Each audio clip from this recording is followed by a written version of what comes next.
গুরুত্বপূর্ণ খবর, উত্তরবঙ্গ সফরে মুখ্যমন্ত্রী 20 মে উত্তরবঙ্গ যাচ্ছেন শুভেন্দু অধিকারী। আরো একবার জানিয়ে রাখবো, উত্তরবঙ্গ সফরে মুখ্যমন্ত্রী শুভেন্দু অধিকারী 20 মে উত্তরবঙ্গ যাচ্ছেন শুভেন্দু অধিকারী। আরো ডিটেল জানাবে সুস্মিতা রয়েছে আমার সঙ্গে। সুস্মিতা, উত্তরবঙ্গ সফরে কি কি কর্মসূচি থাকছে মুখ্যমন্ত্রীর? সুস্মিতা। শুভেন্দু অধিকারী তিনি প্রশাসনিক বৈঠক সারবেন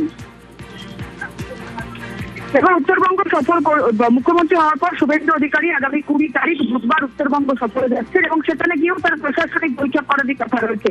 এবং উল্লেখযোগ্য বিষয়ে তিনি শুধু উত্তরবঙ্গ যাবেন 20 তারিখ এমনটা নয়, 21 তারিখ তিনি দুর্গাপুরও যাবেন, সেখানেও প্রশাসনিক বৈঠক করবেন। অর্থাৎ 20 তারিখ উত্তরবঙ্গ, 21 তারিখ রায়বঙ্গ সফর মুখ্যমন্ত্রী শুভেন্দু অধিকারী। এবং আমরা দেখছি যে গত 4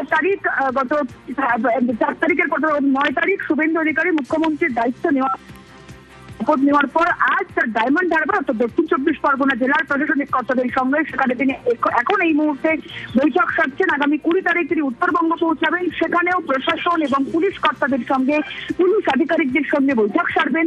তার পাশাপাশি 21 তারিখ রায়বঙ্গ দুর্গাপুরেও তিনি প্রশাসনিক কর্তাদের সঙ্গে বৈঠক সারবেন। অর্থাৎ রাজ্যের প্রশাসনিক দায়িত্ব হাতে নেওয়ার পরই শুভেন্দু অধিকারী তিনি রাজ্যে আইন শৃঙ্খলা থেকে আরম্ভ করে রাজ্যের প্রশাসনিক কার্যকলাপ কিভাবে আগামী দিনে এগোবে সেই সমস্ত বিষয় নিয়ে রাজ্যের প্রশাসনিক আধিকারিক, পুলিশ আধিকারিকদের সঙ্গে বৈঠক সারছেন। বেশ।